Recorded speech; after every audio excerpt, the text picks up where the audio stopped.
नमस्कार, आप देख रहे हैं जीपी न्यूज बिहार और मैं हूं आपके साथ डॉक्टर गौतम पांडे। आज हम एक ऐसी शख्सियत के साथ में बैठे हैं जिनके बारे में और जो कि तारीफ के मोहताज नहीं है, इनके बारे में ज़्यादा कुछ कहने से बेहतर है कि जब हम आपको नाम बताएंगे तो आप खुद ही समझ जाइएगा कि कौन है ये। और बातचीत शुरू करें हम इनके साथ में। एक छोटा सा चाहता हूँ मैं फिर भी एक परिचय इनका दे दूं। आप पूर्णिया के मशहूर डॉक्टर हैं। आपका एक हॉस्पिटल है यहाँ पर, सद्भावना हॉस्पिटल। मुझे अब लग रहा है कि शायद आप जान गए होंगे। जी हाँ, ये है मशहूर फिजिशियन डॉक्टर कृष्ण मोहन कुमार। तो चलिए मिलते हैं डॉक्टर साहब से और कुछ बात करते हैं इनके साथ में। कुछ इनके बारे में जानना चाहेंगे, कुछ और आगे इनका क्या प्लानिंग है, क्या ये आगे कर रहे हैं या करने वाले हैं, इसके बारे में बातचीत करेंगे। तो डॉक्टर साहब, आपका जीपी न्यूज बिहार पर स्वागत है। बहुत बहुत धन्यवाद। सबसे पहले तो मैं जीपी न्यूज को धन्यवाद देना चाहूँगा इस जो भी वार्तालाप के लिए, और दर्शकों को भी सबसे पहले तो मैं नववर्ष की हार्दिक शुभकामनाएं देना चाहूँगा। नया साल सबके लिए अच्छा रहे, सबका स्वास्थ्य अच्छा रहे और सबकी जीवन में खुशियाँ आए। जी, बहुत बहुत धन्यवाद आपका। तो डॉक्टर साहब, हम बात शुरू करें, सवाल जवाब का दौर शुरू करें, इसके पहले हम ये जानना चाहेंगे आपसे कि आप तो एक डॉक्टर हैं, मशहूर डॉक्टर हैं, फिर आपने अब राजनीति में कदम रख लिया। आप पूर्णिया जिला के सचिव हैं जनसुराज पार्टी के। हाँ बिल्कुल, आपने सही बोला। देखिए, डॉक्टर तो पेशे से हम है। हर डॉक्टर की या जो भी बुद्धिजीवी है उनकी दो जिम्मेदारियां होती है। एक तो जिस प्रोफेशन से है उसके प्रति उनकी जिम्मेदारी होती है, जैसे कि आप डॉक्टर हैं तो आप डॉक्टरी कीजिए, मरीजों का इलाज कीजिए। दूसरा, समाज के प्रति भी इनकी जिम्मेदारी होती है कि समाज को कैसे समाज को सुधारा जाए। समाज में कुछ अगर कुरीतियाँ है, कुछ बुराइयां चल रही है या कुछ प्रॉब्लम्स है तो उसको कैसे समझाया जाए लोगों को और उसको ठीक किया जाए। तो राजनीति मैंने यही सोच के किया कि जो मेरी जो सामाजिक जिम्मेदारी है उसको कैसे निभाया जाए। हम लोग अक्सर देखते हैं, जैसे कि आप देख रहे हैं कि मेरा हॉस्पिटल है, तो यहाँ पे जो भी मरीज आते हैं सीरियस कंडीशन में, तो इतने दिनों से मेरा करीब 10 साल का प्रैक्टिस हो गया है यहाँ पे पूर्णिया में। तो जो पेशेंट पैसे वाले हैं उनका तो इलाज हम कर पाते हैं, लेकिन जो कम पैसे वाले हैं, पिछले तबके के लोग हैं, अगर वो सीरियस है तो प्राइवेट सेटअप में उनका इलाज संभव नहीं हो पाता है। और हमें लगता है कि कहीं ना कहीं अगर इनका अच्छे से इलाज हो पाता अगर तो इनकी जान बच जाती। और हमें पता है कि वो पटना, यहाँ पे पूर्णिया में अभी जो भी मेडिकल कॉलेज है वहाँ पे ऐसे मरीजों का इलाज नहीं हो पा रहा है। सही बात। पटना जाते जाते या तो रास्ते में दम तोड़ देते हैं या वहाँ पे भी आईसीयू में जगह नहीं मिलती है। तो ये बिहार का जो हेल्थ स्ट्रक्चर इतना खराब है, स्वास्थ्य व्यवस्था इतनी खराब है, तो कहीं ना कहीं मन के अंदर ये रहता है कि हम डॉक्टर बन गए, लेकिन समाज के लिए, पिछड़े तबके के लिए हम कुछ नहीं कर पा रहे हैं। हम कितना भी कोशिश कर ले, लेकिन अगर सीरियस मरीज का इलाज हम फ्री में नहीं कर सकते। ओपीडी हम चलिए फ्री कर देंगे किसी के लिए, कोई अगर पिछले तबका का मरीज है, गरीब मरीज है, ओपीडी हम फ्री देख लेंगे। लेकिन जब वो सीरियस कंडीशन में आता है उसका इलाज फ्री में करना संभव नहीं है किसी भी प्राइवेट हॉस्पिटल के लिए। सही बात है। तो ये सोच के मैंने ज्वाइन किया कि चलिए अगर कुछ होता है तो कम से कम स्वास्थ्य व्यवस्था को तो सुधार ही सकते हैं। जी, इस पर हम बाद में थोड़ा डिटेल में चर्चा करेंगे आपके साथ। तो इससे पहले कि मैं कुछ और सवाल, कुछ मुलायम और कुछ कठोर सवाल आपसे पूछूं, बिल्कुल आपसे एक बात मैं जानना चाहूंगा। तो मैं ये जानना चाहूंगा आपसे कि बिहार में पार्टियां बहुत हैं, बिल्कुल स्टेब्लिश्ड पार्टी है, बिल्कुल। तो आपने जनसुराज को ही क्यों चुना? देखिए, पार्टियां तो बहुत है, लेकिन आप मुझे बताइए कि कौन सी पार्टी जो है आजकल पब्लिक के बारे में सोच रही है। अगर पार्टियां है और 30 साल से यही सारी पार्टियां, चाहे वो बीजेपी हो, आरजेडी हो या जेडीयू हो, इनकी ही सरकारें चल रही है। आज करीब 30 साल से तो इन्हीं की सरकारें चल रही है। फिर भी स्वास्थ्य और शिक्षा का हाल ऐसा क्यों है? या फिर आप भ्रष्टाचार ही देख लीजिए, बिना अभी बीपीएससी का मामला चल रहा है, ये एक एग्जाम ढंग से नहीं करा पाते। क्यों? पिछले 30 साल से तो ये है ही, पार्टियां हैं, नेता भी हैं बड़े बड़े, लेकिन इस पे सुधार क्यों नहीं हो रहा है? यही सोच के मैंने जन स्वराज ज्वाइन किया कि शायद ये अगर सत्ता में आती है तो इसको हम इन चीज़ों को हम ठीक कर पाएंगे। बाकी पार्टियां तो मैं ज्वाइन कर सकता हूँ, लेकिन वैसे ही चलेगा। अगर जेडीयू की सरकार अगली बार बन ही जाती है, बीजेपी की बन ही जाती है, तो क्या बदल जाएगा? चीज़ें ऐसे ही चलेगी। तो वो जो व्यवस्था परिवर्तन हम चाहते हैं वो नहीं हो पाएगा। अगर बाकी पार्टी में ज्वाइन भी कर लूँ तो वो चीज़ नहीं हो पाएगा। इसमें कम से कम संभावना है कि जन स्वराज की सरकार बनेगी तो इन चीज़ों पे काम कर पाएंगे। ठीक है, अब आपने बीपीएससी की बात पहले छेड़ दी, ये मेरा क्वेश्चन था, बट बाद का क्वेश्चन था। लेकिन अगर आप जब आपने छेड़ ही दिया है तो आप ये बताइए कि अगर आपकी सरकार बन भी जाती है, ठीक है, हमारी दुआ आपके साथ में है, पूरे बिहार की जनता आज के समय में जन स्वराज की बात करती है। हाँ, ये कहने में कोई गुरेज नहीं है मुझे।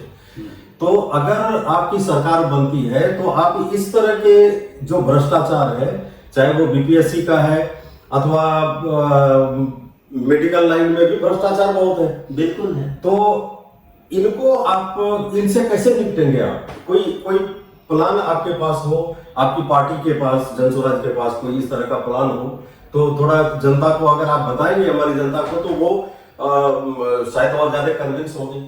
देखिए, प्लान सबसे तो बड़ी बात है कि अगर आपके राज्य का मुखिया ही भ्रष्ट हो या सेक्रेटरी भ्रष्ट हो तो भ्रष्टाचार तो होगा ही। दूसरी चीज मैं आपको बता रहा हूँ, अगर कोई भ्रष्टाचार से सिस्टम के अंदर जाता है, अब जैसे आप बीपीएससी की ही बात कर रहे हैं, अगर ये जो भी लोग बोल रहे हैं कि 30 लाख से 1 करोड़ में सीटें बिक गई हैं, अगर ये लोग जाते हैं सिस्टम में तो ये क्या भ्रष्टाचार नहीं करेंगे? ये तो अपना उगाही करेंगे ही। इस चीज को रोकने के लिए अगर आप जो भी भर्तियां हो रही है, जो भी ऑफिसर्स बनाए जा रहे हैं, तो अगर वो मेहनत से आएंगे, ईमानदारी से आएंगे, तो ज्यादातर चांस है कि वो ईमानदारी से काम करेंगे। एक तो ये चीज हो गई। दूसरी चीज है कि चुनाव को ही ले लीजिए, जैसे हमारे प्रदेश अध्यक्ष भी आए थे तो उन्होंने भी ये बात कहा था कि भ्रष्टाचार की शुरुआत ही चुनाव से होती है। लोग पैसे बांट के या पैसे लेके वोट खरीदते हैं, फिर वो अगर कोई 2 करोड़ 4 करोड़ लगा के चुनाव लड़ रहा है तो वो ऑब्वियस सी बात है कि वो उगाही तो करेगा, वो अपना पैसा जो लगाया है वो निकालेगा, फिर अगले बार के लिए भी निकालेगा, कुछ प्रॉफिट भी निकालेगा। तो ऐसे में तो भ्रष्टाचार होना 100% तय है। अगर आप वोट खरीद के नेता बनते हैं तो भ्रष्टाचार करेंगे ही करेंगे, इसमें कोई दो राय नहीं है। इस बात से मुझे लगता है कि ऐसा कोई व्यक्ति नहीं होगा जो सहमत नहीं होगा। नहीं, हर कोई सहमत होगा, लेकिन अब समस्या एक और है इसमें कि आप 243 ऐसे ईमानदार कैंडिडेट लाएंगे कहां से जो मानसिक रूप से भ्रष्ट ना हो? क्योंकि इलेक्शन में पैसा खर्च होता है। बिल्कुल। और आप भी समझते हैं कि जो आदमी पूर्ण रूप से ईमानदार है वो करोड़ों रुपया खर्चा नहीं कर सकता इलेक्शन लड़ने। मानते हैं इस बात को? नहीं करेगा, बिल्कुल नहीं करेगा। तो फिर आप कैंडिडेट कहां से लाएंगे ऐसा, और उसको इलेक्शन कैसे लड़ाएंगे आप? देखिए, ऐसा नहीं है कि ईमानदार लोग नहीं है, धरती से बिहार से नहीं है, मैं मना नहीं ईमानदार लोग है और बहुत मतलब अच्छे लोग हैं इस समाज में, ऐसा नहीं कि नहीं। ये है कि वो अभी चुप बैठे हैं, वो राजनीति में आना नहीं चाहते। बिहार में एक नैरेटिव सेट कर दिया गया है कि जो अच्छे और ईमानदार लोग हैं वो राजनीति में नहीं आ सकते या नहीं जीत सकते, नहीं कर सकते। तो ये नैरेटिव है। और हमारी पार्टी, जैसे कि आपको प्रशांत किशोर भी ने कई बार कैमरे पे कहा है कि इसका हम लोग कुछ सोल्यूशन क्राउड फंडिंग के जरिए कर रहे हैं। 1 करोड़ या 2 करोड़ ऐसे हम लोगों को सदस्य बनाने का लक्ष्य है। लोगों को जो नहीं भी सदस्य है या सदस्य बने हुए भी हैं या जैसे भी, उनसे हम लोग 100-200 रुपया लेने का लक्ष्य रखा है। और इतना रुपया 100-200 करोड़ जो है चुनाव लड़ने के लिए जो भी गाइडलाइंस करती है उसके लिए काफी है। इतने में तो नहीं हो पाएगा ना। अब ये देखिए ना, मान लीजिए कि 2 करोड़ आपने सदस्य बना लिया और 100 रुपये अगर लेते हैं हर एक से तो 200 करोड़ बनते हैं। 200 करोड़ 243 कैंडिडेट हैं, कितने पैसे होंगे? 43-84 लाख रुपए बनेगा पर हेड। इतने में तो इलेक्शन नहीं होता ना सर। नहीं, आप जो गाइडलाइन देखिएगा इलेक्शन कमीशन का, तो कितना है, एक कैंडिडेट कितना खर्च कर सकता अभी है? पीछे तो शायद उसको जो एमपी इलेक्शन हुआ था, जहाँ तक मेरी जानकारी हो सकता है मैं गलत MLA हूँ। का है। नहीं एमएलए का है, जहाँ तक मैं हो सकता है मैं गलत हूँ। 95 लाख रुपया तो उसी का था, एमपी का था। एमपी का था। तो मान के चलिए 60, 70, 75, 40 या 50 है। 40-50 हो। देखिए उसमें एक हम लोग मान के चल रहे हैं 100-200, उसमें कोई 1000 देने वाले भी होंगे, कोई 5000 भी देंगे, कोई 10,000 भी देंगे, अपनी स्वेच्छा से देंगे। क्योंकि अध्यक्ष जी भी तो बोल रहे थे ना कि 8 से 10 करोड़ रुपया खर्च होता है इलेक्शन लड़ने में एक कैंडिडेट को। नहीं, वो अभी हो रहा है क्योंकि वो वोट खरीदा जा रहा है। अब जनसराज कोई पैसे देके वोट खरीदने वाली पार्टी तो है नहीं। इसमें जो चुनाव प्रचार में लग जाए तो उतना खर्च नहीं होगा। और आप अगर बोल रहे हैं कि 5-6 करोड़ लग रहा है, तो फिर इलेक्शन कमीशन सो क्यों रही है? क्या कर रही है इलेक्शन कमीशन की? कैंडिडेट 5-6 करोड़ रुपया खर्च कर दे रहे हैं चुनाव में। ये तो इलेक्शन कमीशन से सवाल होना चाहिए ना। जी हाँ, बिल्कुल सही। जब आपने फिक्स कर रखा है 40, 60, 50 जो भी है, मेरे ख्याल से 40 लाख है, मैंने देख लिया 50 लाख कुछ, तो इससे ज्यादा अगर कोई खर्च कर रहा है तो ये किसकी गलती है? ये इलेक्शन कमीशन को सोचना चाहिए, सेंट्रल गवर्नमेंट को सोचना चाहिए।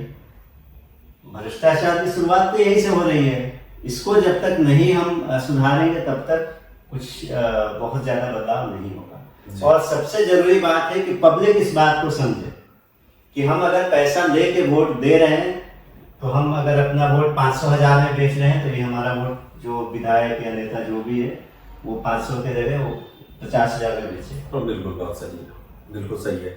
अच्छा एक चीज बताएं कि आपकी पार्टी बिहार में जातिगत राजनीति के बारे में क्या सोचती है? और आपको नहीं लगता कि जो राजनीति जातिगत हो रही है, जाति आधारित राजनीति हो रही है, तो ये जातिगत नहीं हो के विकास की राजनीति होनी चाहिए? क्योंकि कुछ लोग यह भी बोलते हैं कि जातिगत राजनीति से और जातिगत राजनीति के द्वारा समाज को बांटा जा रहा है। क्या मानते हैं इस बात को? नहीं, ये तो हो ही रहा है, ये तो चीजें हो ही रही, लेकिन तो आपकी पार्टी चाहेगी कि जाति जो है एक सच्चाई है, इससे भी नकारा नहीं जा सकता, इससे आप मुंह नहीं मोड़ सकते। और अपनी जाति के लोगों को लोग वोट देते हैं, इसमें भी कोई दो राय नहीं है।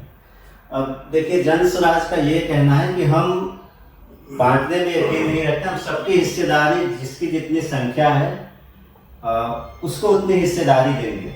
आप इसको इस बात से ऐसे समझ सकते हैं, मान लीजिए किसी आदमी के 4 बेटे हैं, ठीक है, अब एक आदमी बोल रहा है कि चारों का हम हक बराबर बराबर दे देंगे जी जैसा, तो वो ज्यादा अच्छा है। दूसरा आदमी बोल रहा है कि नहीं, जो 2 बड़े भाई हैं उनको ही हम सारा जो भी है संपत्ति दे देंगे। आप तो इसमें बताइए कि कौन सही है?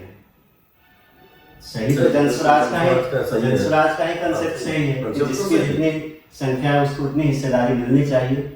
बाकी पार्टियां क्या करती है कि नहीं, 2 को ही सारी संपत्ति दिलाने के चक्कर में रहती है और ये चला आ रहा है। ठीक है, हम मानते हैं आपकी इस बात को। अच्छा एक चीज बताइए कि आपकी पार्टी या आप कि क्या सरकारी नौकरी में जो आरक्षण है, क्या आपकी पार्टी इसको सही मानती है? आपकी क्या राय है इसमें? क्योंकि जहां तक हम समझते हैं कि आरक्षण नौकरी के सीटों पर नहीं होनी चाहिए, बल्कि नौकरी के सीट पर आरक्षण हो, ठीक है चलेगा, लेकिन नंबर आधारित जो आरक्षण है इसमें आपको नहीं लगता कि जो हाईली क्वालिफाइड और ब्रिलियंट स्टूडेंट हैं उनको वो जॉब नहीं मिलता है, और जो जिसको उससे 50% कम मार्क्स आए, मतलब कि वो उस कैटेगरी में नहीं आते हैं, लेकिन उनको जॉब मिल जाता है, तो नतीजा उसका जो वर्क आउट होता है उस पर इसका इफेक्ट पड़ता है। नहीं, वो देखिए, इसको आरक्षण को खैर मैं गलत नहीं मानता हूँ, चाहे वो जातिगत ही हो, क्योंकि आप इस बात से भी तो इनकार नहीं कर सकते कि जो पिछड़े तबके के या पिछड़ी, जैसे खुल के बोले तो SC/ST जो आप बात करना चाह रहे हैं, ST/SC OBC, तो आप ओवरऑल उनकी कंडीशन देख लीजिए और ओवरऑल फॉरवर्ड की कंडीशन देख लीजिए।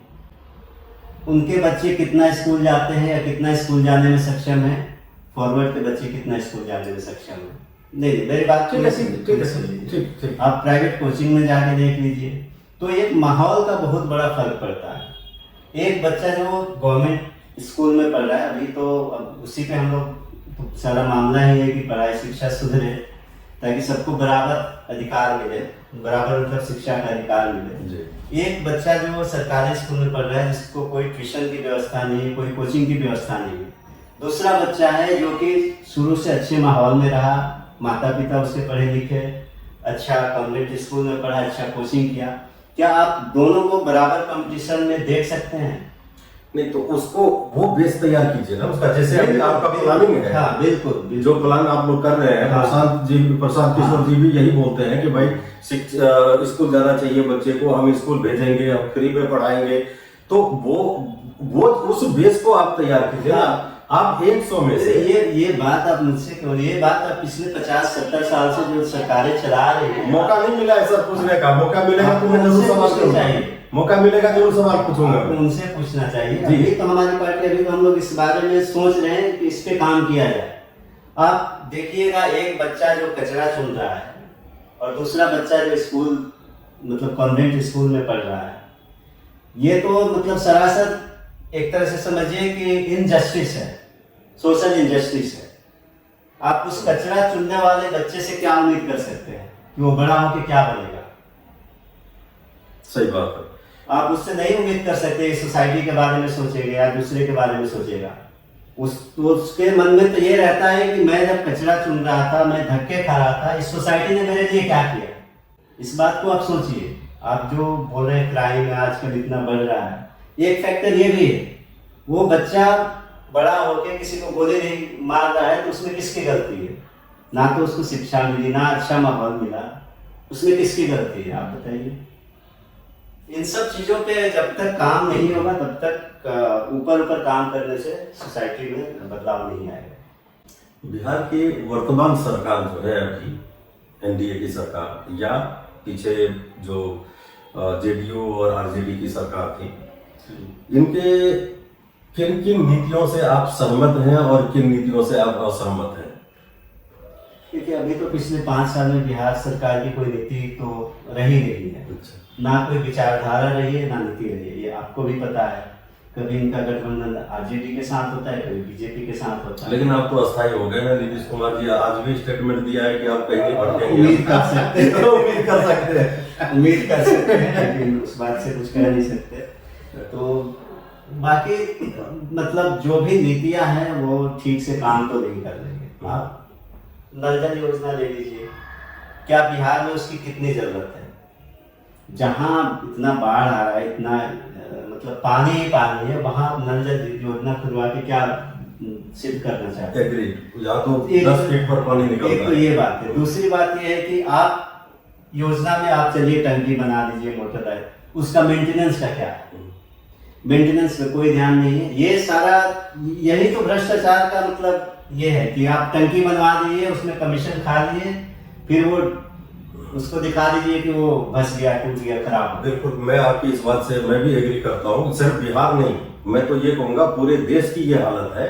बनाने को तो वर्ल्ड लेवल का चीज बनता है बिहार इंडिया में, लेकिन उसको मेंटेन नहीं कर पाते। ये बिल्कुल सही बात है, ये हम मानते हैं। अच्छा, एक चीज बताइए, अभी पिछले 16-17 दिनों से जो अपने बीपीएससी स्टूडेंट की बात की, तो ये लोग धरना पर बैठे हुए हैं।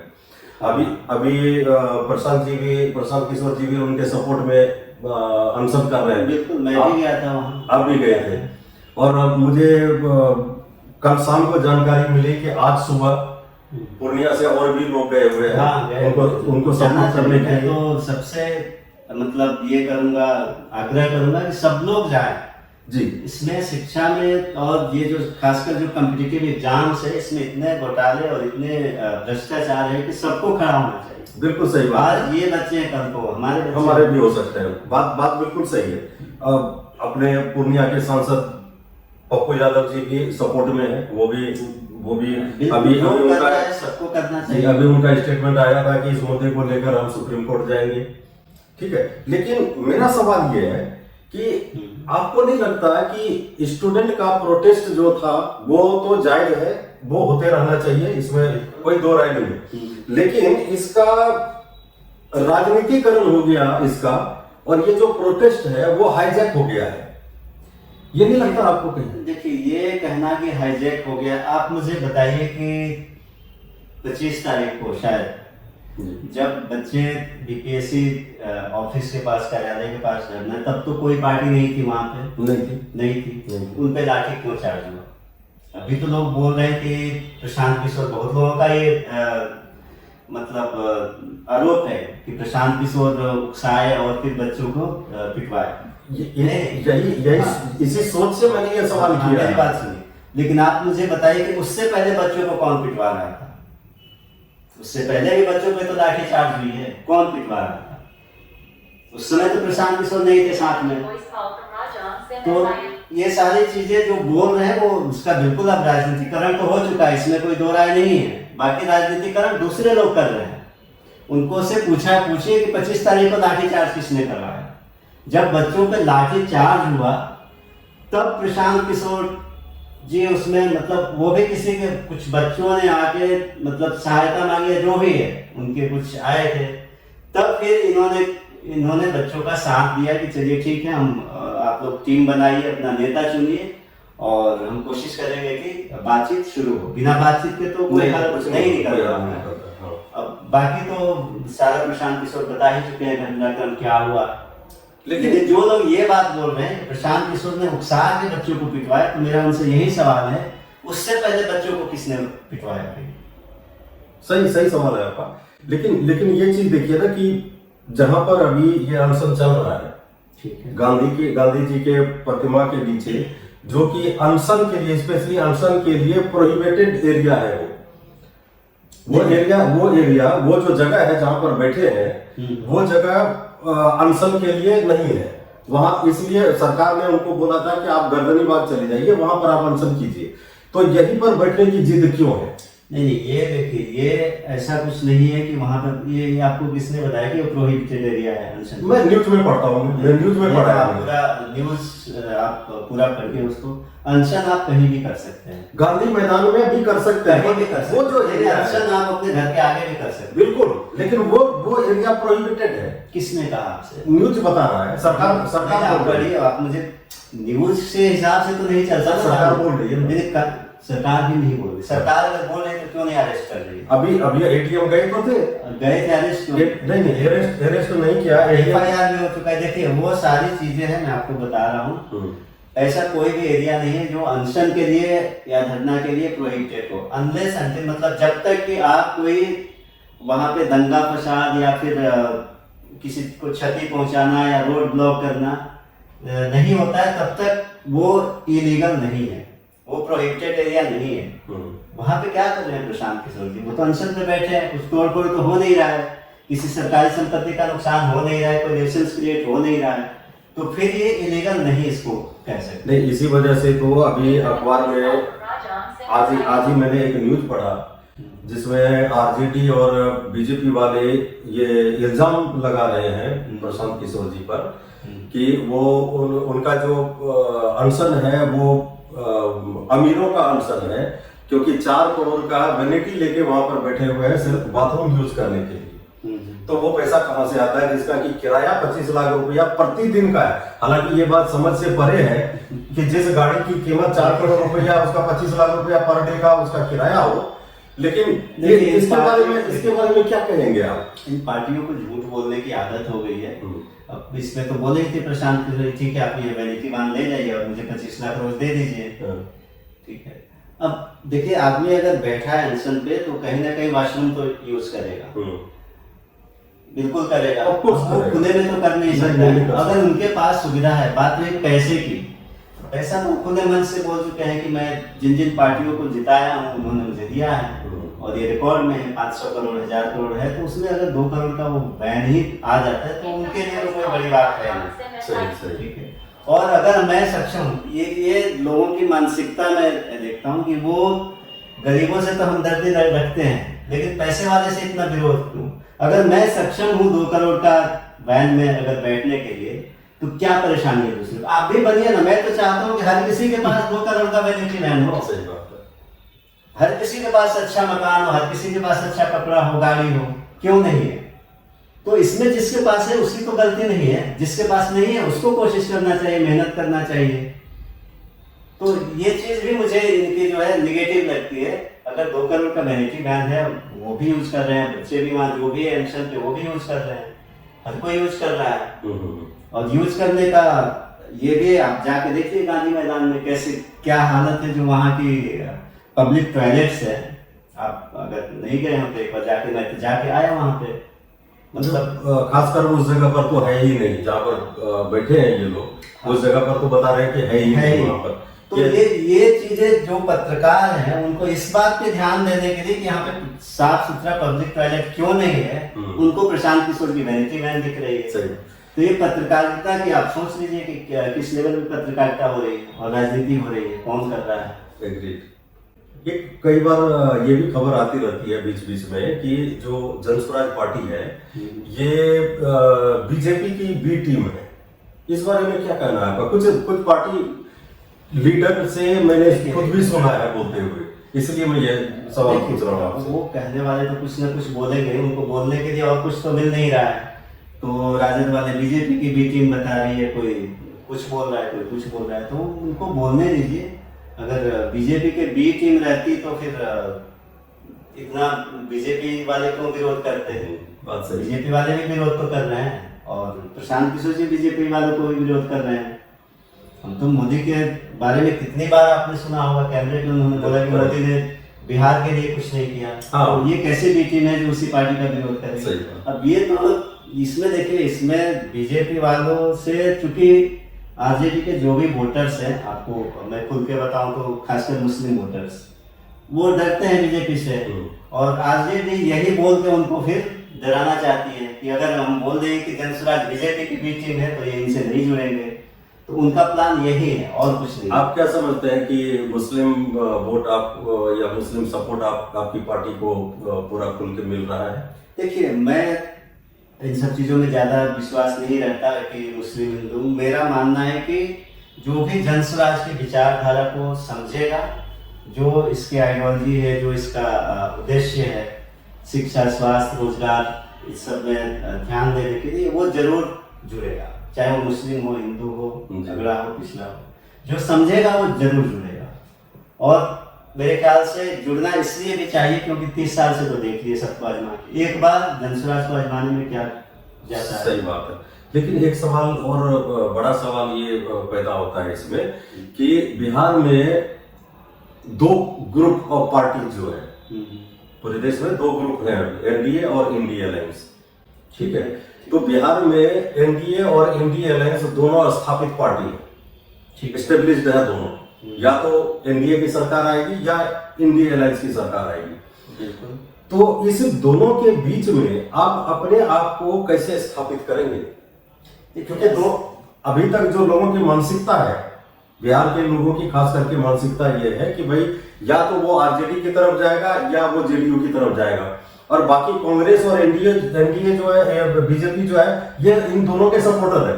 बट बिहार की मेन पार्टी तो यही 2 है, जेडीयू और आरजेडी। तो आप कैसे इस दोनों के बीच में अपनी पार्टी को स्थापित करेंगे? कठिनाई तो होगी। देखिए, कठिनाई मैं ये नहीं मानता कि बिल्कुल आसान काम है, लेकिन इतना भी मुश्किल नहीं है। अच्छा। क्योंकि जहां भी जाते हैं हम लोग, चाहे वो कोई भी हो, इन दोनों पार्टियों से परेशान है, क्योंकि पिछले 30 साल से यही दोनों पार्टियां चला रही है, कभी आरजेडी या कभी जेडीयू। तो आप भी परेशान होंगे मुझे लग रहा है। तो सारे लोग परेशान हैं, और जो हमारा सोच है, जो जनस्वराज का जो सोच है, जो आइडियोलॉजी है, इसको हर कोई बोल रहा है कि नहीं, इस पे काम होना चाहिए। हमारे बच्चे बाहर जाके पढ़ाई करते हैं, बाहर जाके रोजगार करते हैं, बाहर जाके इलाज कराते हैं, तो ये चीजें बिहार में क्यों नहीं है? अब लोग ये सोचना शुरू कर चुके हैं कि आखिर ये चीजें बिहार में क्यों नहीं है। पिछले 30 साल से हमारे नेता क्या कर रहे थे कि इन चीजों पे ध्यान नहीं दिया, कि हमें हर चीज के लिए बाहर ही जाना पड़ रहा है। तो लोगों में काफी गुस्सा भी है और नाराज भी है, चाहे वो जेडीयू हो या आरजेडी हो, और वो तीसरे किसी विकल्प की तलाश में है। और मुझे लगता है कि जनस्वराज इस उम्मीद पे बिल्कुल खरा उतरेगा, और हो सकता है 2025 में जनसुराज मतलब पूरी ताकत के साथ उभरेगी। चलिए, हमारी शुभकामना आपके साथ में है। लेकिन एक चीज बताएं आप जरा कि ये आगामी चुनाव जो है इसमें आप 243 कैंडिडेट खड़ा करेंगे, कितना सीट आप जीतने की उम्मीद करते हैं? देखिए उम्मीद क्योंकि एक टारगेट होता है ना, हर एक पार्टी का एक टारगेट हमारा तो टारगेट है कि सरकार बनाना, सीधी सी बात है। करेक्ट। टारगेट सबका वही होता है कि सरकार हमारी बने, सरकार जनसुराज की बने, और उससे नीचे हम लोग सोचते नहीं हैं।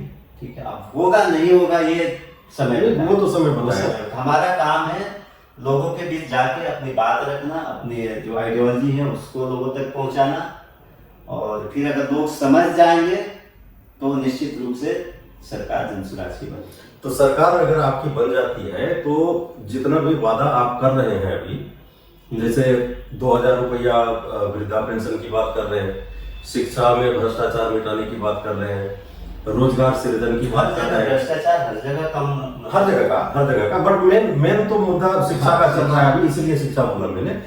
बाकी क्या कहते हैं, रोजगार सृजन की बात है। तो ये सब चीज जो है ये सरकार बनने के कितने दिनों में लागू कर देंगे आप इन सब चीजों को?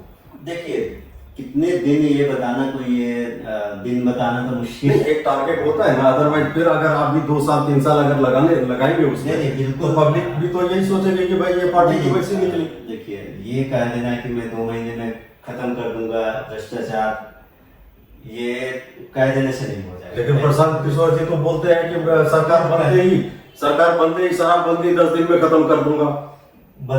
शराबबंदी जो है, शराबबंदी वो खत्म 10 दिन में खत्म कर दूंगा। वो तो एक ऑर्डिनेंस लाना है, वो खत्म हो जाएगा, उसमें कोई बड़ी बात नहीं। लेकिन भ्रष्टाचार को खत्म करना, देखिए एक तो अगर मैं ईमानदारी से बताऊं, जी जी जी बिल्कुल ईमानदारी से 100% भ्रष्टाचार तो कभी खत्म नहीं होगा। आप अगर 100% एब्सोल्यूट बोले तो दुनिया में कहीं भी खत्म नहीं है। आप रामराज में देखिएगा तो वहां पे भी भ्रष्टाचार था, तो 100% तो खत्म नहीं होगा जी। हाँ, इसको मिनिमाइज कर सकते हैं हम, 99% खत्म कर सकते हैं, 90% खत्म कर सकते हैं, और वो बहुत होगा।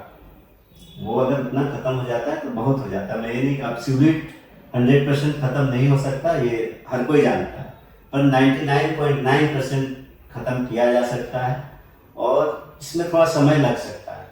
नहीं, समय लगेगा, ठीक है। तो इसके लिए आप कोई तंत्र स्थापित करेंगे जो ये बिल्कुल देखिए कि भाई देखिए तंत्र ऑलरेडी है, देखिए तंत्र ऑलरेडी है।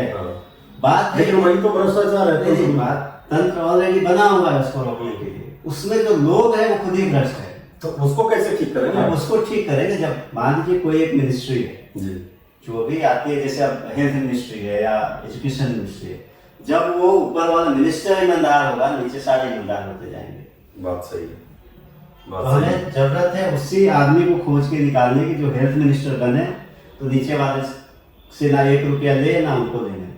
चलिए डॉक्टर साहब, हम आपको शुभकामना दे सकते हैं, देते हैं अभी कि भाई भगवान करे कि आपकी पार्टी जिस हिसाब से सोच रखती है वो बिहार के में सफल हो जाए, तो कुछ बिहार का भला भी हो जाएगा।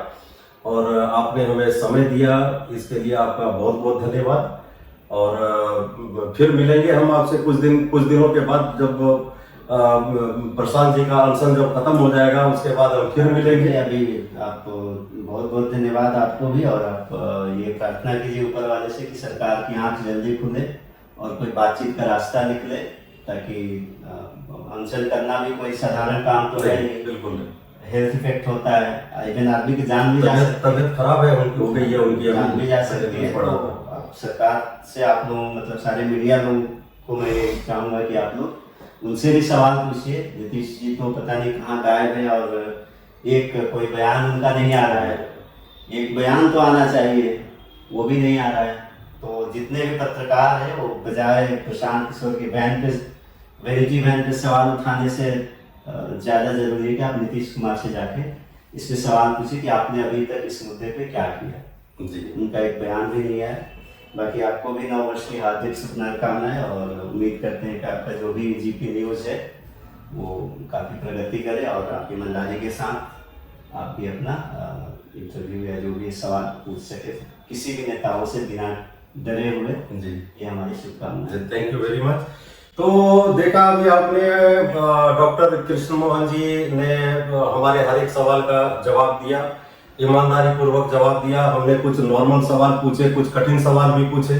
शायद ऐसा हो सकता है कि कुछ ऐसे सवाल भी हमने पूछ लिए जो नहीं पूछना चाहिए था, लेकिन इन्होंने बहुत ही विश्वास से अपनी पार्टी जन स्वराज पार्टी का पक्ष रखा, अपना विचार इन्होंने दिया। और हम उम्मीद करते हैं कि इनकी सरकार 2025 में बने, ताकि इन्होंने जो भी वादा किया है और जो भी विचार लेकर जनता के सामने ये जा रहे हैं, तो उस विचार को, उस वादे को बिहार के धरातल पर उतरते हुए हम देख सके। तो हमारी शुभकामना भी डॉक्टर साहब के साथ और जन स्वराज के साथ है। Thank you very much doctor साहब, थैंक यू, थैंक यू।